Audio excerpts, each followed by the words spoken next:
O Senhor esteja convosco. Ele está no meio de nós. Proclamação do Evangelho de Jesus Cristo, segundo Marcos. Glória a vós, Senhor.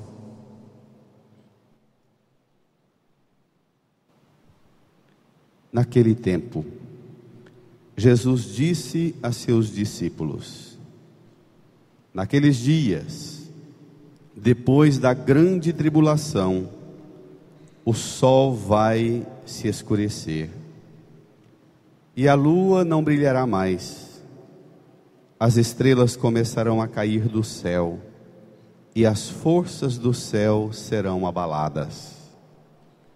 Então vereis o Filho do Homem vindo nas nuvens, com grande poder e glória.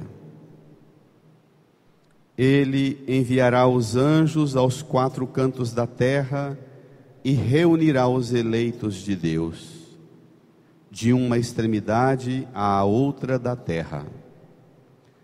Aprendei, pois, da figueira esta parábola.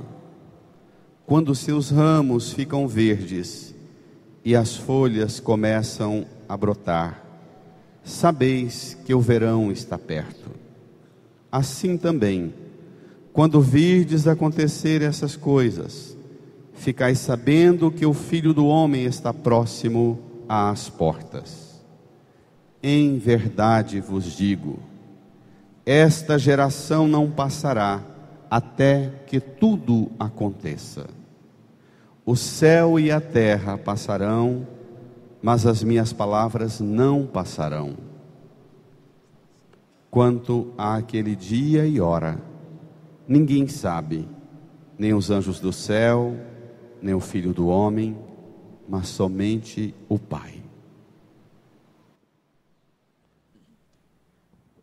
Palavra da salvação. Glória a vós, Senhor. Aleluia, aleluia, aleluia, aleluia, aleluia.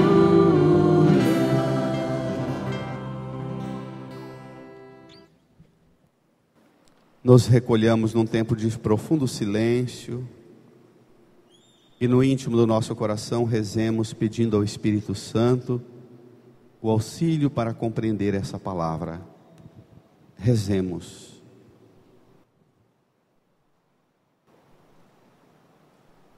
O céu e a terra passarão, mas as minhas palavras não passarão.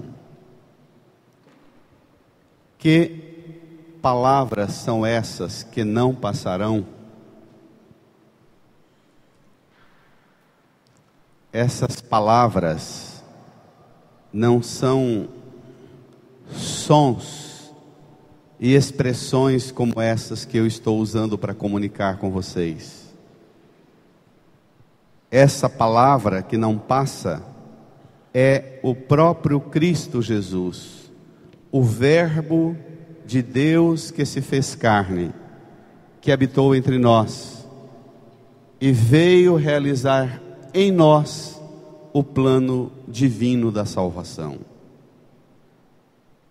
Irmãs e irmãos, nós estamos encerrando o calendário do ano litúrgico. Domingo que vem nós vamos celebrar a festa de nosso Senhor Jesus Cristo, Rei do Universo. E encerramos também a leitura do Evangelho de Marcos. Neste ano, ao longo dos domingos, nós meditamos predominantemente o Evangelho de Marcos. Nós estamos hoje já bem perto do fim do Evangelho, no capítulo 13. São 16 capítulos, falta pouquinha coisa para terminar o Evangelho, e o que falta agora são aqueles textos que relatam a paixão, a morte e a ressurreição de Jesus, que nós já lemos na Semana Santa. Por isso que a gente termina o ano sem ler a conclusão do Evangelho, Porque nós já lemos tudo na Semana Santa, o relato da paixão, da morte e a ressurreição. Então, todos os anos que nós lemos o Evangelho de Marcos, Mateus e Lucas, cada ano que vem vai ser Lucas,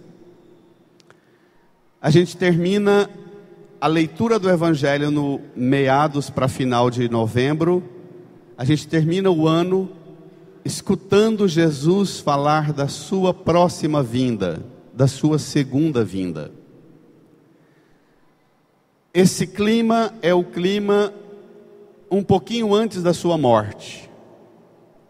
Como domingo passado eu me referi várias vezes. Essa cena de hoje, aqui nós estamos na quarta-feira santa, é o que Jesus falou, as cenas últimas antes dele ser preso e depois o desenrolar da sua paixão e da sua morte. Eu gosto sempre de insistir nisso, porque as últimas palavras são carregadas de um conteúdo muito forte. Todos nós que tivemos já pai, a mãe, um vô, uma avó, um irmão querido que morreu, a gente sempre se recorda do último encontro que teve com a pessoa e do que ela falou para a gente, não é? Não marca a gente? Geralmente é o que a gente mais conta para todo mundo. A última vez que eu encontrei com ela, com ele, ele me falou, e a gente sabe detalhes. Portanto, esse evangelho de hoje é nesse clima do último encontro antes dele ser preso, morto e ressuscitar e ir para o céu. Vamos lá? Número 9 do seu folheto. Evangelho de Marcos, capítulo 13, versículo 24 a 32.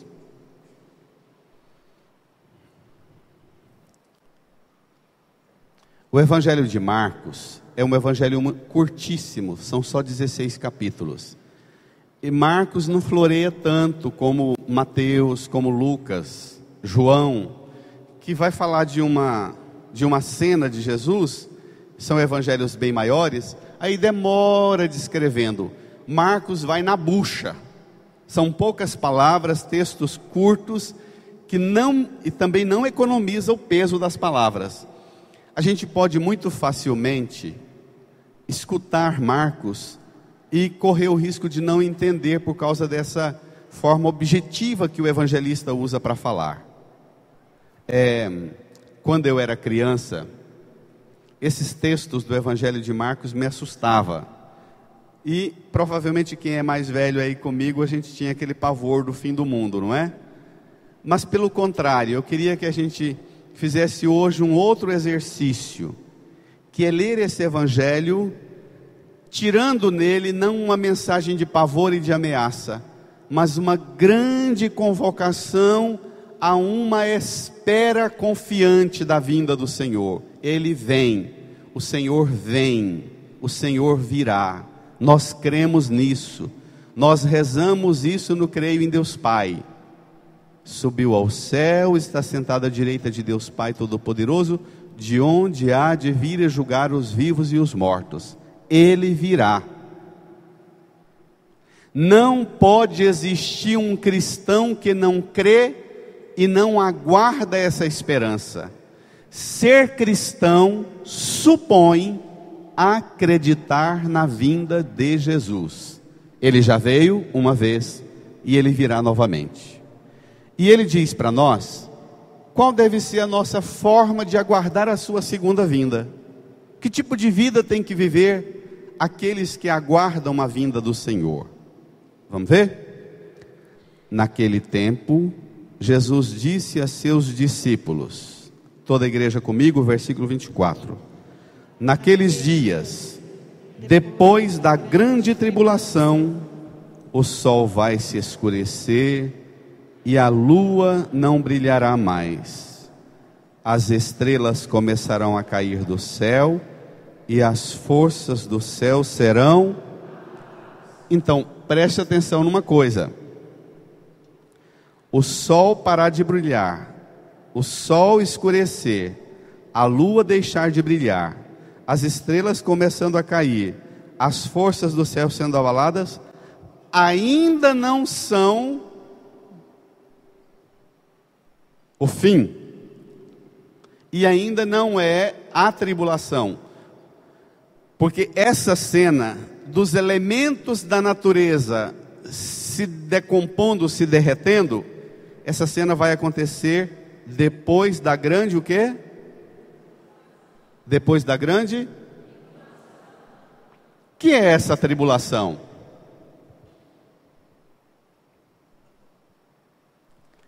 Há 3 domingos atrás, na festa de Todos os Santos, a primeira leitura do livro do Apocalipse, lembra?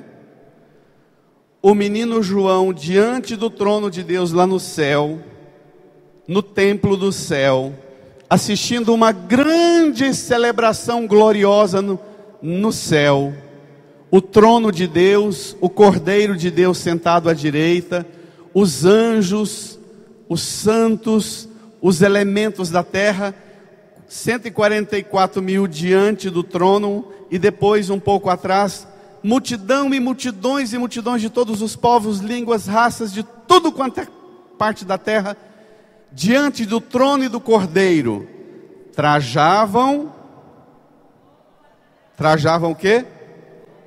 Trajavam vestes brancas e traziam,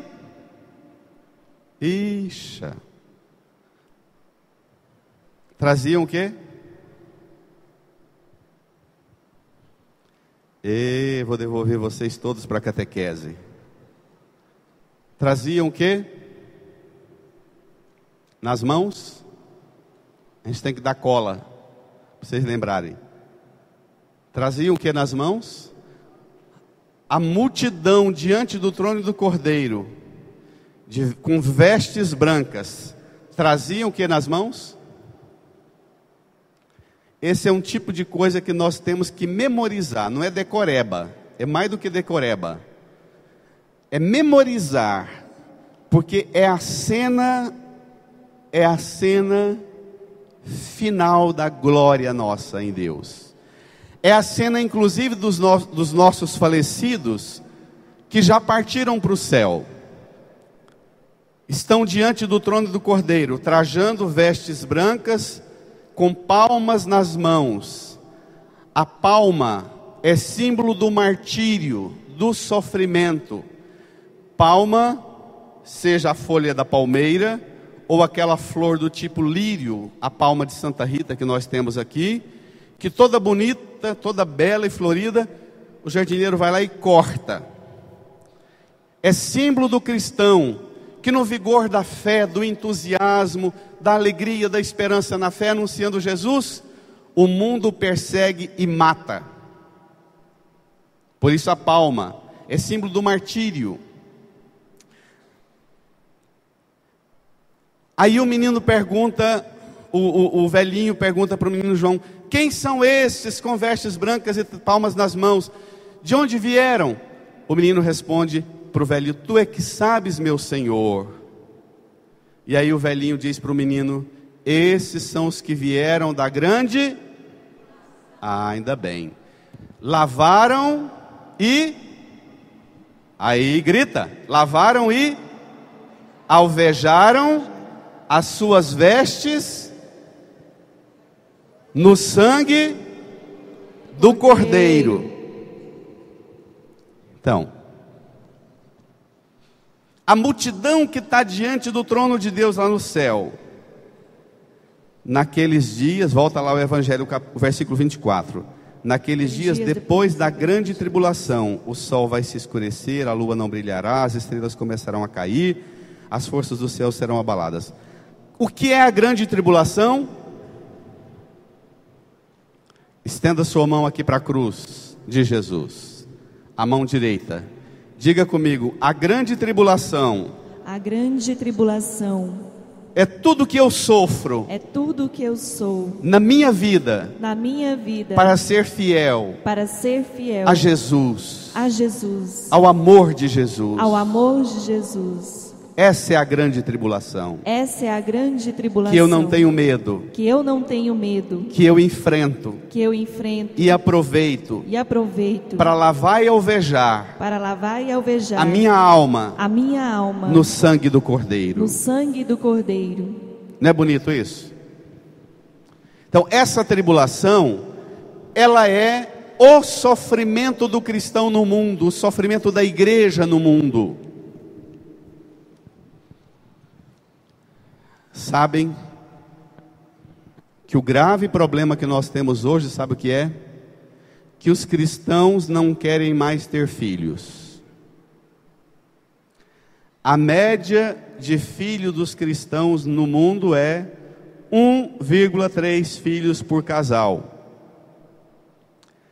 Os muçulmanos que estão querendo acabar com os cristãos e entrar na Europa e matar todos os cristãos e tomar a Europa para eles, a média de filho para eles é de 8, 10 filhos.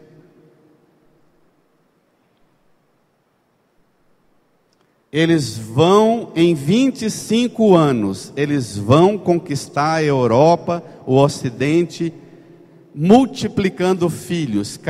Cada mulher de um muçulmano, de um islamita, de um árabe, tem 8, 10, 15 filhos, porque os filhos se multiplicam, espalham e acabam com o cristianismo. Nós estamos vivendo hoje essa grande tribulação. O cristianismo corre perigo de acabar, porque nós estamos não só acabando com o vigor da nossa fé, estamos virando uma cambada de cristão xoxo e frouxo, como também não queremos gerar novos cristãos.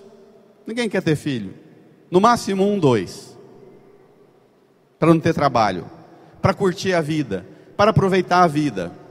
E o que virá? O que virá é que essa vida que eu quero curtir, ela vai derreter, se eu não vivê-la em Cristo. Versículo 26. Quando tudo parecer acabado, quando o sol, a lua, as estrelas, o céu abalados. Versículo 26, leia comigo. Então vereis o Filho do Homem vindo nas nuvens, com grande poder e glória. Amém. O cristão, a cristã, vive derramando suor, trabalhando, inserido nas fadigas dessa vida aqui, dos trabalhos e das lutas aqui, mas permanentemente aguardando o momento em que levantaremos os olhos e veremos o Filho de Deus, com grande poder e glória, descendo nas nuvens. Para quê? Versículo 27. Ele enviará os anjos aos 4 cantos da terra e reunirá os eleitos de Deus de uma extremidade à outra da terra. Deixa eu fazer uma pergunta muito desagradável. Desculpem. Deixemos a palavra de Deus fazer uma pergunta muito desagradável para nós, também para mim. Se Jesus vier hoje para reunir os eleitos de Deus de uma extremidade à outra da terra, vou te pedir uma coisa. Não responda você. Peça o Espírito Santo para sussurrar no seu ouvido a resposta, para que você não corra risco de ser enganado, ludibriado pela sua debilidade e pela sua fraqueza. Jesus descendo hoje para reunir os eleitos de Deus.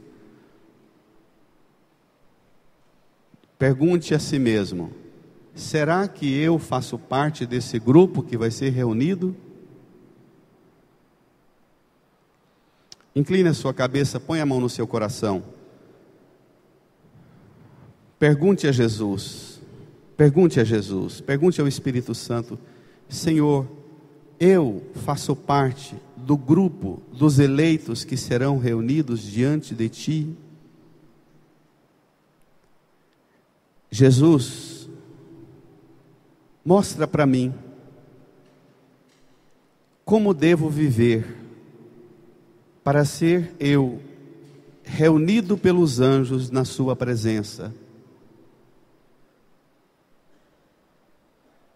Jesus, me purifica de todos os pecados que me impedem de ser reunido na sua presença. Eu quero ser colocado na sua presença, Jesus. Não me deixe fora, Jesus.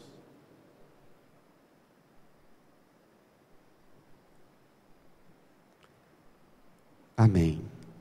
Volte ao texto.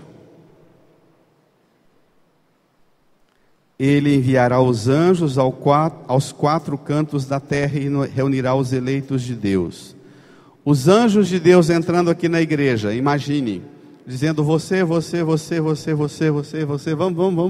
e te arrebatando. Você acha, sua consciência te diz que você está nesse grupo? Você tem vontade de estar nesse grupo? Ou você quer ser deixado aqui e ir para o Sheol? Você tem vontade de estar nesse grupo? Sim. Sim? Sim. Então olhe como é que deve viver aqueles que querem fazer parte desse grupo. Leia comigo, versículo 28. Aprendei, pois, da figueira esta parábola. Quando seus ramos ficam verdes e as folhas começam a brotar, sabeis que o verão está perto. Assim também, quando ouvirdes acontecer essas coisas, ficais sabendo que o Filho do Homem está próximo às portas. Quando nós escutamos, nós que cremos, quando nós escutamos as notícias horrorosas das tragédias, das calamidades, das coisas horrorosas que estão acontecendo no mundo, quem é da minha época aí dos anos 60 e 70, que surgiram os primeiros evangélicos, os primeiros crentes no Brasil, no interior do Brasil, abrindo as igrejas da Assembleia de Deus, eles chegavam garantido que o mundo ia acabar. Naqueles anos era muito comum eles marcarem data, o ano que vem, daqui 3 anos Jesus está voltando, o mundo vai acabar. E a gente era menino, morria de medo. E eles conseguiam levar muitos católicos para dentro da igreja deles, abandonar a fé pelo medo, pela ameaça. E os católicos besta iam. Abandonavam a verdadeira fé para seguir uma ilusão. Uma ilusão baseada no dar o dízimo e a oferta, que o seu nome estava escrito no livro do dízimo, e não no livro do batismo. Porque nem livro de batismo eles têm. E os católicos besta iam. E eles, até hoje, nas madrugadas na televisão é muito comum aqueles programas em que eles ficam falando do fim do mundo e da ameaça, e põem cenas do inferno e do capeta e do demônio para ameaçar você já está mal, com insônia, e ainda vendo aquelas cenas do fim do mundo, você entra em desespero, vai onde eles mandarem. O cristão verdadeiro, quando ele escuta a notícia de que o fim do mundo está perto, ele fica com o ouvido assim atento, dizendo, não, mas no meio do terremoto, da ventania, da tempestade, da tragédia que está acontecendo, eu estou aguardando ouvir o som do Senhor na minha porta batendo, porque Ele está vindo a me buscar. Nós não somos homens e mulheres sustentados numa fé baseada no medo, na ameaça. Nós somos homens e mulheres sustentados por uma esperança. Essas tragédias que acontecem e que todo mundo fala, o fim do mundo está perto, Jesus está voltando, o mundo está acabando. Nós dizemos assim, quando essas coisas estão acontecendo, nós sabemos que o Filho do Homem está próximo à porta.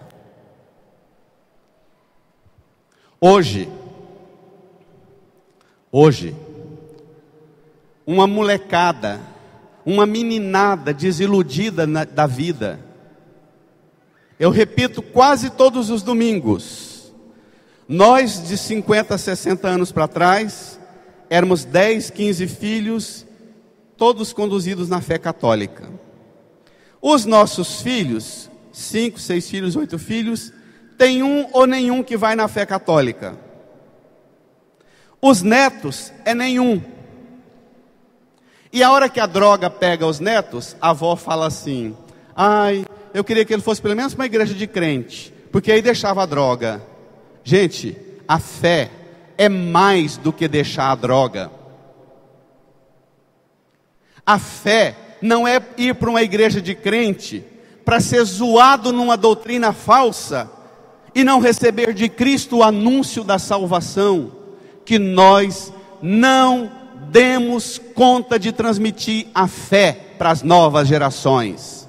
Nós temos uma fezinha xoxa, o nosso argumentozinho é frouxo. Os pais e mães têm medo de botar os filhos assim: senta que eu vou te passar a verdadeira doutrina da fé. Eu quero que você seja arrebatado no dia da vinda do Senhor. Eu quero você na glória. Senta, escuta. Agora não deixa. Ah não, meu pai e minha mãe eram muito rigorosos comigo, eu deixei meus filhos escolher. E meus filhos deixaram os netos fazer o que queriam. Não está desse jeito? Hã?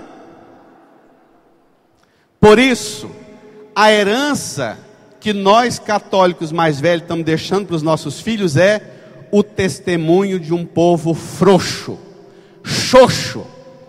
E os crentes passando medo e falando de capeta e de dízimo, leva eles tudo. Eles todos. E nós não damos conta de manter a meninada na igreja, não baseado no dízimo e no capeta, mas baseado numa esperança. Eu aguardo o Senhor um dia próximo à minha porta, dizendo: Antônio, Maria, Pedro, eu vim te arrebatar. Só isso. Nós entramos no absurdo de achar que fé é questão de cada um escolher o que quer. Não é.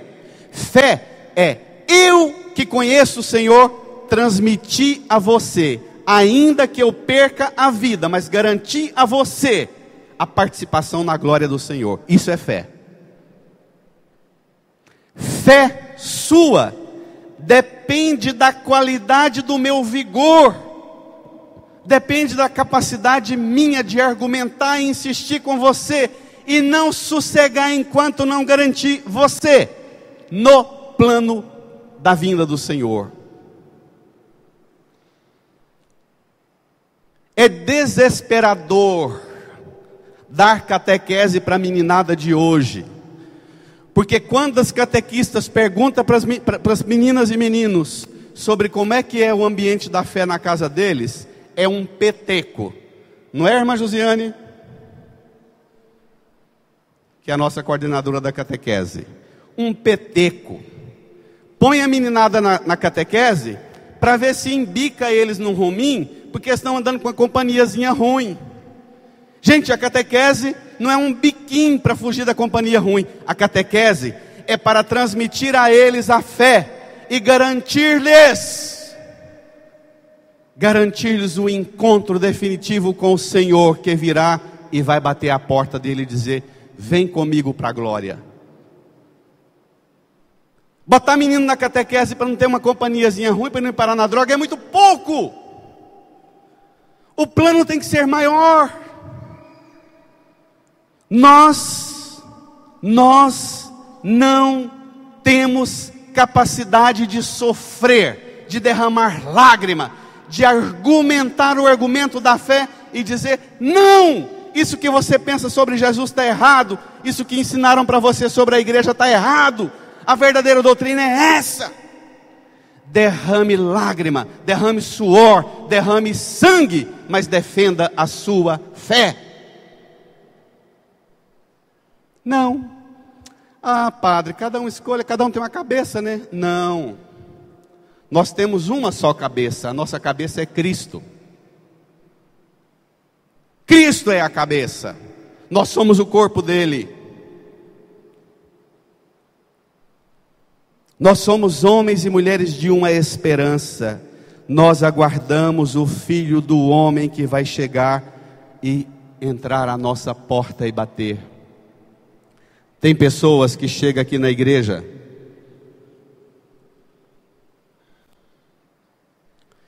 com uma vida absolutamente maldita, uma vida totalmente desestruturada. Homens e mulheres que o pai e a mãe tentaram um tiquinho botar no rumo certo e não fizeram o que queria. Com 12, 13 anos, aventurou e aprontou tudo. Não obedeceu o pai e a mãe em nada. Aí chega para o padre e fala para o padre assim: padre, faz uma oração para mim, porque minha vida dá um peteco. Eu já vivi assim, assim, assim. Aí conta aquele pampeiro. Aí ela quer aqui uma bençãozinha, muda o resto. Não vai, compadre, mas não vai mesmo. Eu sempre digo assim: tem quantos anos que você está nessa vida besta? A pessoa fala 15, 20, 30, 40, 50. Eu falo: pois é, você demorou esse tempo para ir parar lá na Margaça onde você foi parar. Agora eu vou te ajudar, mas você precisa formar sua convicção sobre Cristo para fazer o caminho de volta. Vai demorar um tiquinho. Não é assim chegar aqui, o padre faz uma reza e amém, já está na glória, não. Você vai ter que mudar aqui, mudar seu coração e reconciliar, restabelecer sua relação com o Senhor. Não é assim não. Religião mágica, poderosa, é nas igrejas das pragas, onde eles ensinam a doutrina do dinheiro e do capeta. Aqui não. Aqui é uma relação com o Senhor, você com Ele, e Ele te conduzir de volta e corrigindo as besteiras que você aprontou na sua vida. Você vai entrar na glória, mas é um caminhozinho que vai custar você um pouco. Aí eu pergunto para a pessoa: que tempo que você tem para entrar no grupo de catequese de adulto e a igreja te transmitir a fé e te acompanhar de volta? Aí a pessoa fala assim: não, mas tem que vir toda semana. Não, mas dura muito tempo. Não, mas que hora que é? Aí ela começa a botar os obstáculos. Aí eu já tenho a paciência curta, você já sabe o que eu falo. Você já está amarrado e quer ser arrastado para o diacho, então vá. Porque se você quiser um caminho de volta, o Senhor não vai pegar você assim e colocar aqui dentro. Você vai primeiro ter que purificar sua mente e seu coração, purificar os hábitos da sua vida, reconciliar com o mundo seu, e o Senhor vai te trazendo de volta, de volta, de volta. Porque os passos que você deu indo para a besteira, você vai ter que dar de volta, voltando para o Senhor, e vai demorar um pouco. E precisa voltar para o Senhor sendo orientado pela doutrina verdadeira, e não por um passe de mágica, um padre que faz uma reza poderosa e pum, eu já estou na graça. Não é assim não, não é não.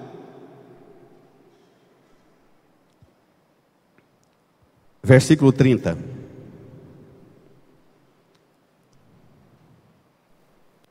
Leia. Em verdade vos digo, esta geração não passará até que tudo isso aconteça. Minha gente, nós velho, nós com mais de 40, nós com mais de 50, nós de cabeça branca ou de cabeça tingida, nós vamos prestar conta ao Senhor. O Senhor nos concedeu uma graça de conhecer a sua palavra, a verdadeira doutrina, e nós fomos frouxa na transmissão da fé. O Senhor vai pedir as contas nossas. Para cada menina e menino perdido no mundo aí, tem uma véia e um velho descabiciado, seja ele um padre, uma freira, um catequista, um pai, uma mãe, um vô, uma avó. Ninguém está perdido na Margaça porque quer, está perdido na Margaça porque nós não acreditamos na palavra dele que não passa. Funciona assim. Jesus fala assim: Esta geração não passará até que tudo isso aconteça. O céu, versículo 31, leia de novo. O céu e a terra passarão, mas as minhas palavras não passarão. Se você falou com o seu filho, com o seu neto, corrigindo para o caminho certo, e ele voltou para o caminho errado, é porque a palavra de Jesus ainda não chegou ao coração dele. E não chegou porque você não pôs. Porque se a palavra de Jesus chegar ao coração dele, a palavra do Senhor não passa. Ela entra e fica. E ele volta para o caminho do Senhor. Está entendido? Então, tem um santo na igreja que diz assim: se você escuta a palavra de Deus e não entende, não é porque a palavra de Deus é difícil. A palavra de Deus é amor. Se você escutou e não entendeu, você não entendeu porque você não deu a atenção que ela merece. O problema não é da palavra de Deus, é seu. Aí, se você ouviu a palavra, não entendeu, aí dobra o joelho na oração, faça jejum, faça penitência, aumente a oração, jejum, penitência, oração, correção da sua vida, e volta à palavra, até que a palavra fique clara. Mas a palavra do Senhor é clara. Se você ainda não entendeu, é porque você não deu a atenção devida a ela. A palavra dele não passa. Se ela entrar no seu coração de verdade, ela fica e ela opera a graça.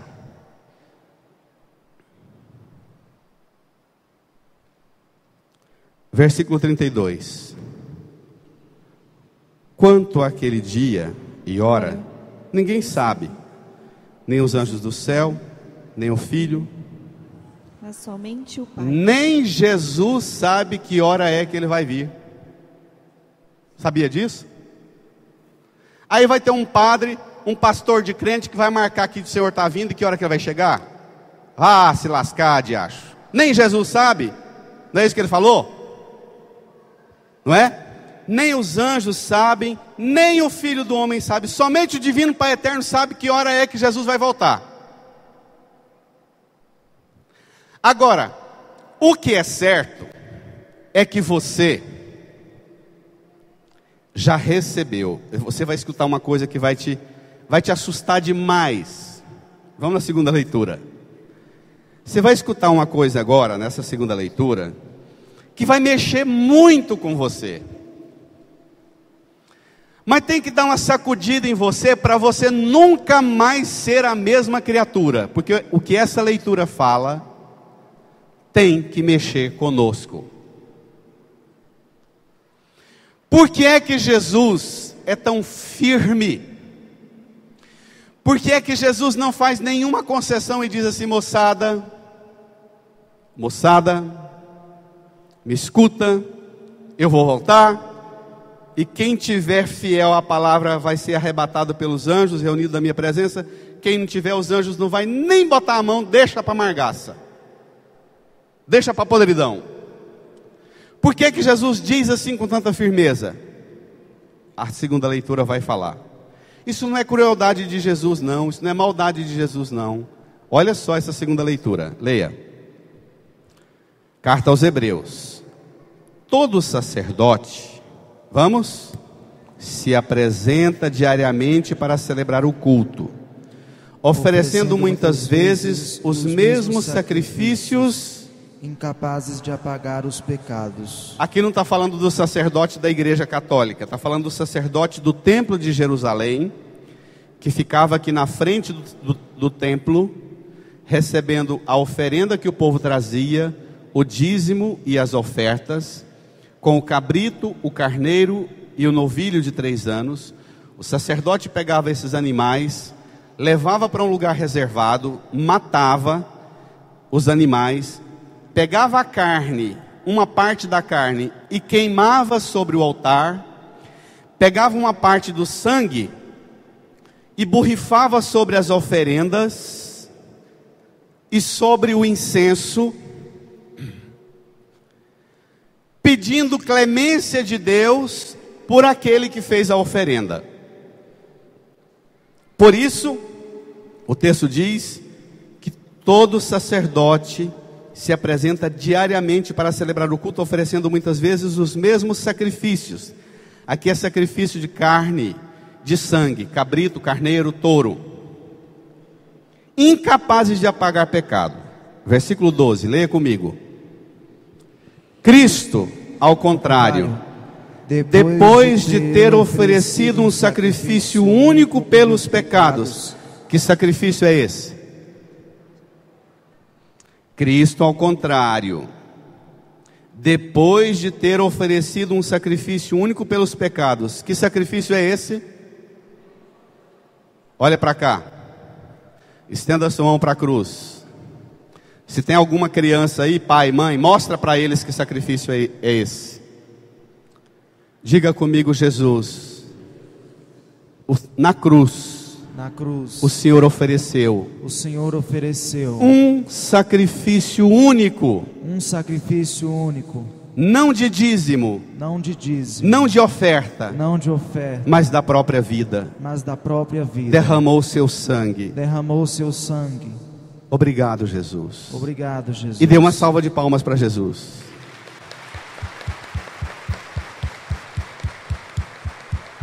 Agora, volta lá ao texto. Vamos ler de novo. Cristo, ao contrário, depois de ter oferecido um sacrifício único pelos pecados. Leia, brada. Sentou-se para sempre à direita de Deus. Veio aqui na terra, ofereceu um sacrifício único pelos pecados, morrendo na cruz. Sentou-se à direita de Deus. Versículo 13, leia comigo. Toda a igreja, brada.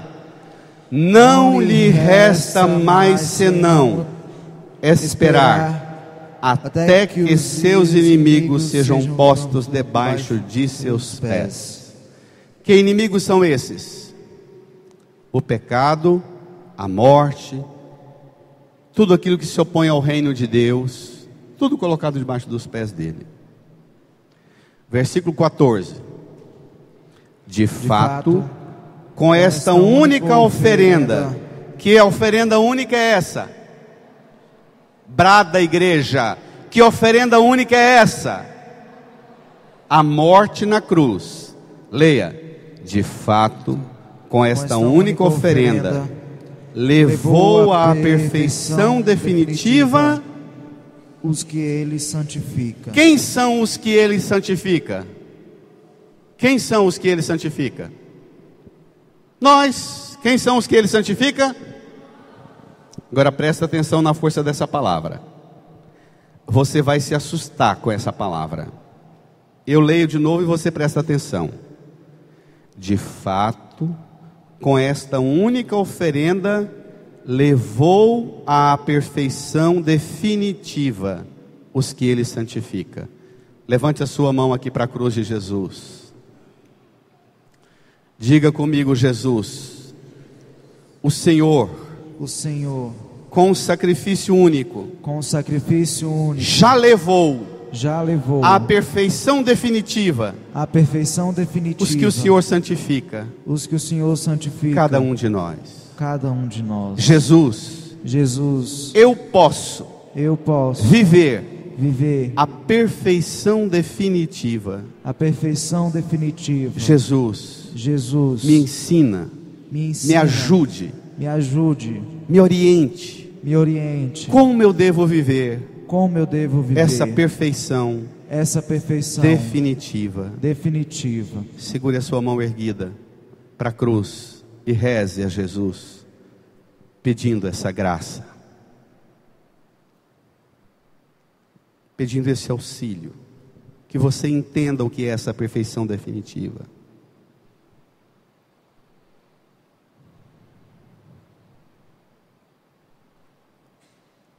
Pode abaixar sua mão. Agora eu vou dizer uma coisa que dá até medo de falar para você, porque eu sofri muito quando eu descobri isso em minha vida, e sofro constantemente com o que eu vou dizer para você agora.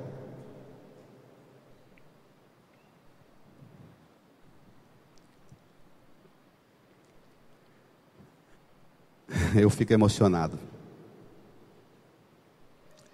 Jesus já providenciou todas as condições que você precisa para viver a perfeição. Você só vive se não quiser. Credo. Não dá medo? Não assusta? Eu só estou na bagunça que eu estou porque eu quero. Porque se eu quiser ter uma vida diferente, Jesus já providenciou todas as condições. Minha gente, a palavra usa a expressão levou à perfeição, o quê? Volta lá a palavra. Ei, meu divino Pai eterno, me ajuda. Me dá paciência com esse povo. Volta lá. Volta lá, versículo 14. Presta atenção. Você vai ter que guardar essa palavra para o resto da sua vida. A partir de hoje, você nunca mais vai derramar lágrima pedindo alguém para aceitar suas mazelas, suas misérias, suas sem vergonhice. Nunca mais. Porque a partir de agora, quando você quiser a compaixão dos outros aceitando suas misérias, você vai ter que bater no peito e rezar isso aqui, ó. Versículo 14, leia comigo. De fato, com essa única oferenda, levou à perfeição definitiva os que ele santifica. Todas as vezes que você errar, todas as vezes que alguém reclamar contra você porque você errou, você vai ter que dizer assim: perdão, Senhor, perdão, minha irmã, perdão, meu irmão, porque eu não quis viver a perfeição, o quê? Perfeição o quê? Você nunca mais vai precisar de fazer uma plástica, tingir o cabelo, comprar uma roupa nova para viver essa perfeição. Jesus já modelou em você a perfeição definitiva.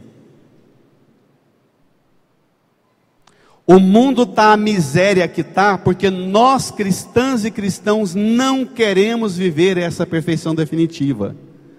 A gente quer a perfeição que o mundo apresenta para nós. Por isso nós somos escravos das coisas do mundo.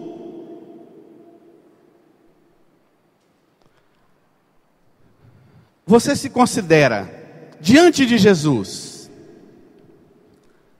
Diante de Jesus, você se considera alguém que já está na perfeição definitiva?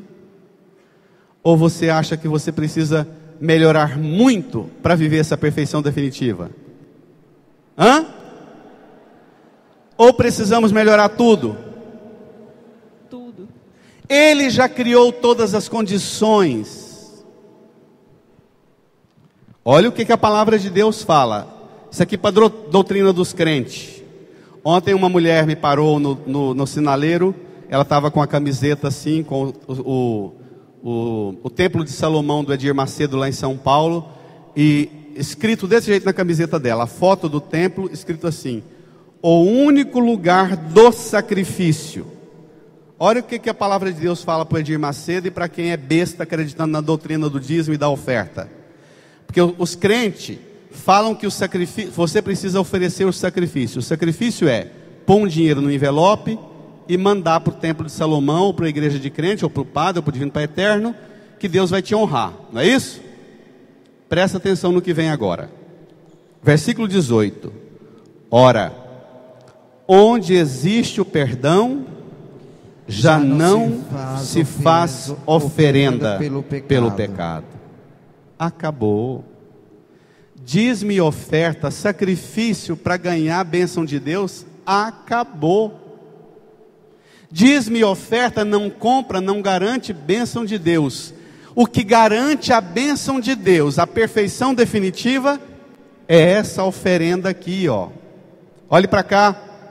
Estenda a sua mão aqui para a cruz de Jesus e diga: Jesus, muito obrigado. Muito obrigado. Igreja, reage. Jesus, muito obrigado. Muito obrigado. Porque a sua oferenda, pelo perdão, pela reconciliação, ela é a única oferenda que conta. É a única oferenda que Obrigado, conta. Jesus. Obrigado, Jesus. Jesus, Jesus, a partir de hoje, a partir de hoje, eu sei que que o Senhor na cruz o Senhor na cruz providenciou providenciou tudo, tudo, Jesus, Jesus, que eu preciso para viver viver a perfeição definitiva, a perfeição definitiva, a santidade, a obediência à palavra, a obediência à palavra, o amor, o perdão, a compaixão, a solidariedade, solidariedade, a fraternidade, a paz. Põe a mão no seu coração, incline a sua cabeça, e você agora vai ter uma conversa com Jesus séria, que talvez tenha muito tempo que você não tenha essa conversa com Ele. Você vai dizer para Ele: Jesus, a partir de hoje acabaram as minhas desculpas esfarrapadas.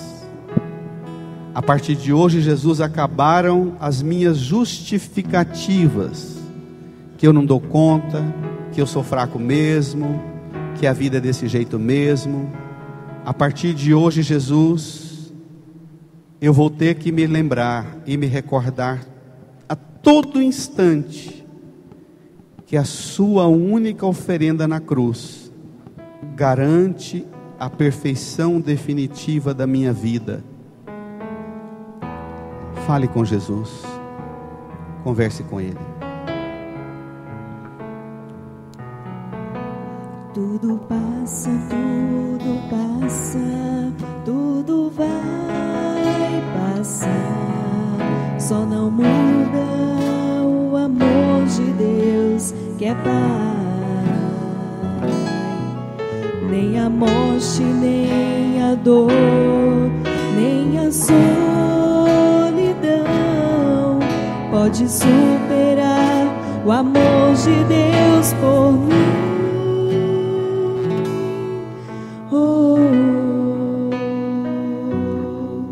Só Deus não passará, só Deus permanecerá, só Deus,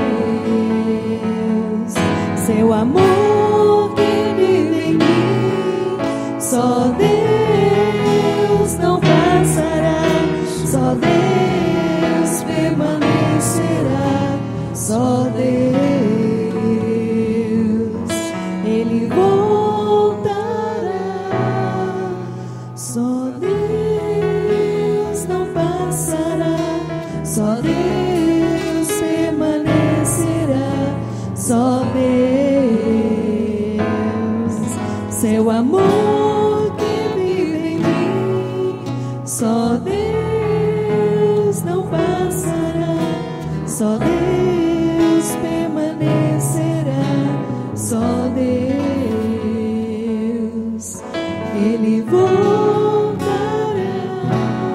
Se você puder ajoelhar diante da cruz,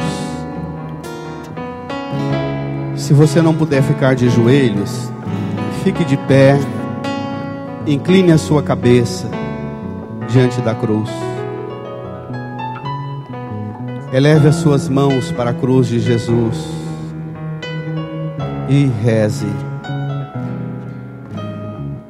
Senhor Jesus, Senhor Jesus, eu te peço perdão, eu te peço perdão, eu te peço misericórdia, eu te peço misericórdia, compaixão compaixão por toda a minha vida errada, por toda a minha vida errada, por tudo que eu tenho vivido por tudo que eu tenho vivido e justificado e justificado os meus erros, dizendo que eu não dou conta, dizendo que não dou dizendo que é a si mesmo, conta, dizendo que, assim que sou mesmo, incapaz.